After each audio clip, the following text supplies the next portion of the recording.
네, 여러분 안녕하십니까. 10월 20일입니다. 수요일 아침 매일 성경 묵상 함께 나누겠습니다. 오늘은 출애굽기 34장 후반부 18절에서 35절까지 말씀인데요. 제가 중간 부분 27절과 28절 두 구절을 봉독해 드립니다. 여호와께서 모세에게 이르시되 너는 이 말들을 기록하라. 내가 이 말들의 뜻대로 너와 이스라엘과 언약을 세웠음이니라 하시니라. 모세가 여호와와 함께 40일 40야를 거기 있으면서 떡도 먹지 아니하였고 물도 마시지 아니하였으며 여호와께서는 언약의 말씀 곧 십계명을 그 판들에 기록하셨더라. 아멘. 오늘 본문의 내용을 중심으로 다시 언약을 세웁시다. 다시 언약을 세웁시다 라는 제목으로 말씀을 증거하겠습니다. 오늘 이 장면은 결국 이스라엘 백성들의 우상 숭배로 인해서 모세가 그것을 보고 분노해서 하나님의 돌판 두 개를 땅 아래로 던지면서 깨뜨려져 버렸기 때문에 그 언약의 깨어짐을 상징하는 그 장면에서 다시 회복되어서 오늘 하나님 두 돌판을 들고 올라오라 이런 명령을 내리시고 그 돌판에다 다시 십계명을 새겨주심으로 인해서 언약이 다시 세워지는 장면을 우리가 함께 보고 있습니다. 여러분 이 사실을 통해서 중보자 모세를 통한 기도와 또 백성을 사랑하는 하나님의 마음을 느낄 수가 있고 또 하나님의 긍휼과 사랑의 마음이 이스라엘 백성과 하나님 관계를 다시 회복시키시고 또 다시 재회 만나게 되는 그러한 근거를 하나님께서 만들어 주시는 것을 보게 됩니다. 또한 하나님은 그 영광스러운 빛을 모세의 얼굴에 비춰주심으로 인해서 이스라엘 백성들이 정말 하나님이 모세를 통해 말씀하시고 인도하시고 또 약속을 다시 세우셨음을 확신할 수 있도록 이 모세의 얼굴에 바라볼 수 없을 정도의 빛을 비춰주시는 것을 보게 됩니다. 오늘 먼저 첫 번째로 다시 3대 절기를 지킬 것을 명령하십니다. 하나님이 출애굽한 이스라엘에게 무교절과 또 초실절과 수장절 이 세 가지 절기를 지켜라 이렇게 명령하셨었는데 그들과 언약이 깨어졌다고 생각하셨기 때문에 다시 하나님은 그 세 가지 이 규례에 대한 지킬 것을 명령하고 있습니다. 그래서 깨어진 약속을 다시 회복시키시는 하나님, 내용은 변함이 없지만 하나님이 다시 명령하시는 것을 보게 됩니다. 19절로 가보면요. 모든 첫 태생은 다 내 것이며 내 가축의 모든 첨단 수컷인 소와 양도 다 그러하며 나귀의 첫 새끼는 어린 양으로 대속할 것이요 그렇게 하지 아니하면 그 목을 꺾을 것이며 내 아들 중 장자는 다 대속할지며 빈손으로 내 얼굴을 보지 말지니라 이렇게 말씀하고 있습니다.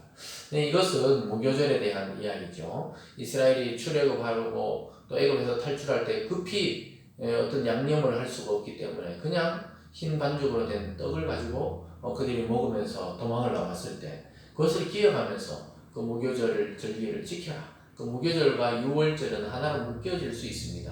유월절 어린 양의 피를 발라 그들의 목숨을 구했던 것처럼 이렇게 나올 때 그것을 기억하면서 모든 첫 새끼는 하나님 것이다 이렇게 선언하고 있습니다. 가축도 나귀도 또한 사람의 아들들 장자들도 다 하나님의 것이기 때문에 빈손으로 나오지 말고 그 아들을 드려야 되고 그 첫 새끼들을 드려야 되는 것을 대신해서 다른 동물들과 짐승을 잡아 하나님께 드릴 수 있도록 그렇게 만들어 주셨던 것입니다. 그러면서 21절에 너는 엿새 동안 일하고 일곱째 날에는 쉴지니 밭갈 때나 거둘 때에도 쉴지며 이렇게 말씀하고 있습니다. 다시 한번 하나님은 안식일에 대해서 다시 한번 이야기하시면서 안식일에는 분명하게 쉬라는 거예요. 추수하다가도 일곱째 날에는 쉬라는 것입니다. 인간은 연약하고 무능하기 때문에 늘 생존을 염려해서 쉬지 못할 때가 많이 있죠. 그러나 하나님은 그 순간조차 내가 돌보줄 테니까 걱정 말고 쉬라고 이야기하고 있습니다. 여러분 저와 여러분도 어떤 일에 깊이 몰두하고 빠져 있을 때는 자꾸 쉬는 것을 잊어버릴 때가 있는데 하나님께 좀 맡겨놓고 쉴 때는 확실하게 쉴 필요가 있다고 하나님 말씀하고 있습니다. 여러분 쉬는 것도 믿음입니다. 믿음으로 쉬는 것이죠. 그러면서 다시 한번 안식일에 대해서 이야기하고 또 22절에는 77절 곧 맥추의 초실절을 지키고 세 말에는 수장절을 지키라. 그러니까 77절이나 뭐 맥추절이나 초실절이나 같은 의미죠. 첫 열매가 수확을 했을 때 하나님께 감사하고 또 새 말에는 이럴 때는 이제 이 추수가 끝날 때는 수장들 창고에 다 넣어놓고 또 그것을 지키라. 앞에서 이미 말했죠. 무교절과 또 맥주절과 또 이렇게 수장절을 지키라 이렇게 이야기한 적이 있었습니다. 그리고 23절에 너희는 모든 남자는 매년 3번씩 주 여호와 이스라엘 하나님 앞에 보일지라. 그러니까 이 3대 절기, 이스라엘 3대 절기에는 반드시 남자들은 자기가 드릴 제사를 준비해서 하나님께 나와서 자기에게 보이라고 하나님은 말씀하고 있습니다. 그래서 이스라엘 모든 남자에게 매년 3번씩 성소가 있는 곳으로 와서 자기 절기를 지키라. 그럴 때 하나님은 걱정하지 말라고 또 이렇게 이야기합니다. 24절에 내가 이방 나라들을 내 앞에서 쫓아내고 내 지경을 넓히리니 내가 매년 3번씩 여호와 내 하나님을 뵈려고 올 때 아무도 내 땅을 탐내지 못하리라. 너희들이 그 전토를 두고 집을 두고 와서 성소에 와서 제사를 드릴 때 너무 염려하지 말라. 내가 너희 일상을 지켜주겠다. 이렇게 약속하고 있습니다. 여러분 이것은 우리 인간들의 이 안전과 평화는 하나님의 손에 달려있다는 것을 다시 한번 보여주고 있습니다. 우리가 지키려고 한다고 우리의 모든 것들이 지켜지는 것이 아니고 하나님이 지켜주시면 그 모든 것의 평화를 누리게 된다고 이야기하고 있습니다. 내 안전이 위태롭게 되더라도 하나님의 말씀을 지킬 때 하나님은 내 삶의 전부를 보호해 주시고 보장해 주신다고 약속하고 있습니다. 그리고 26절에 보면요. 내 토지 소산에 처음 익은 것을 가져다가 내 하나님 여호와의 전에 드릴지며 너는 염소 새끼를 그 어미의 저주로 삼지 말지니라. 그러니까 우리가 하나님께로부터 온 그 모든 것에 감사하면서 하나님께 나아가서 토지에 처음 익은 열매를 가져다가 그러니까 이스라엘은 첫 열매, 첫 새끼, 첫 아들 이런 모든 것들은 하나님의 것이라고 이 모든 것을 대표해서 드리는 그런 제사가 있었죠. 그렇게 하면서 또 염소 새끼는 그 어미의 저주로 삼지 말라. 창조의 질서를 어그러뜨리지 말라는 것이죠. 그러니까 자기 어미의 저주로 또 그 새끼를 삶아서 그렇게 섭취하거나 흐리지 말라고 경고하고 있습니다. 이것이 다시 3대 절기를 지킬 것을 명령하시는 하나님의 모습과 또 3대 절기를 지키라고 말씀하고 있습니다. 오늘 두 번째 보면 다시 언약을 세우시는 하나님의 모습이 보게 됩니다. 아까 읽어드린 대로 27절에 여호와께서 모세에게 이르시되 너는 이 말들을 기록하라. 내가 이 말들의 뜻대로 너와 이스라엘의 언약을 세웠음이니라 하시니라.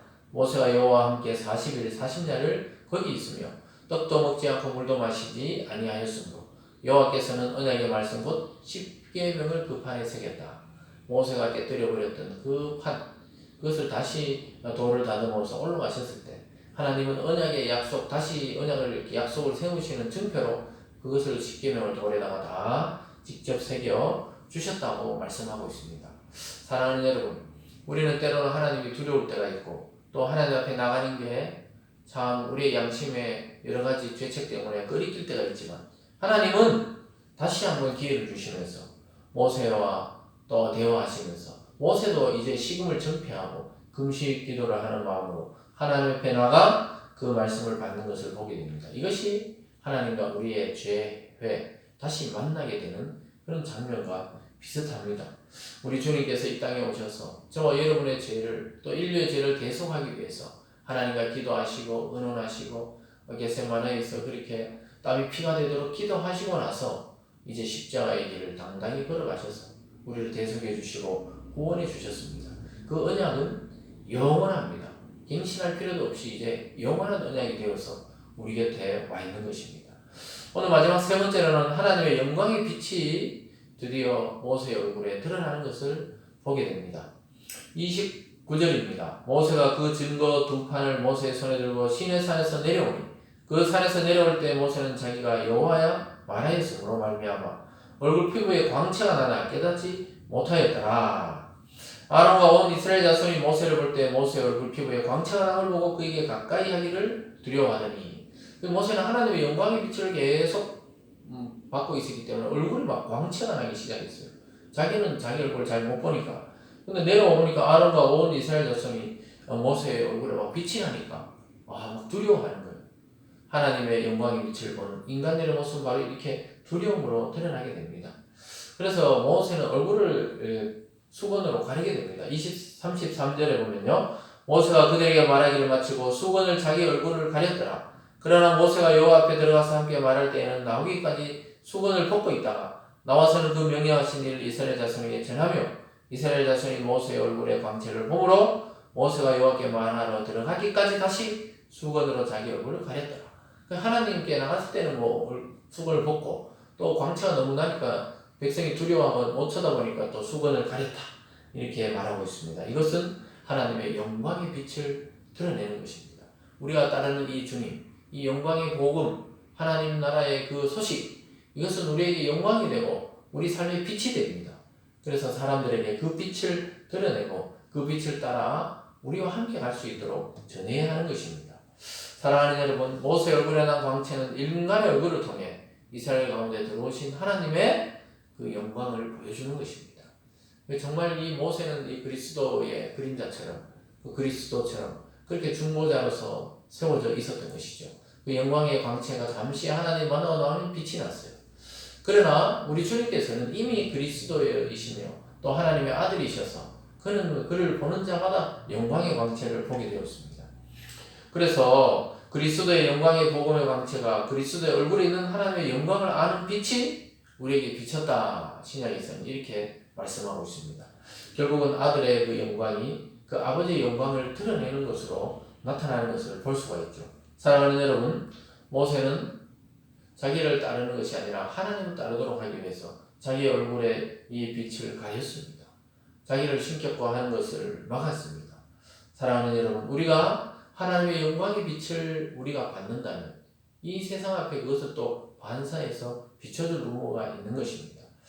영광의 하나님, 영광의 복음을 따르고 전하는 우리들이 되게 해달라고 우리는 늘 기도해야 되겠습니다. 사랑하는 여러분, 주님의 영광이 저와 또 우리와 우리 교회의 공동체를 통해 이 세상에 드러날 수 있도록 우리가 하나님의 말씀에 순종하며 또 언약을 다시 세우며 또 날마다 주님을 따르는 삶을 선택하는 저와 여러분이 되기를 주님의 이름으로 축원드립니다. 기도하겠습니다.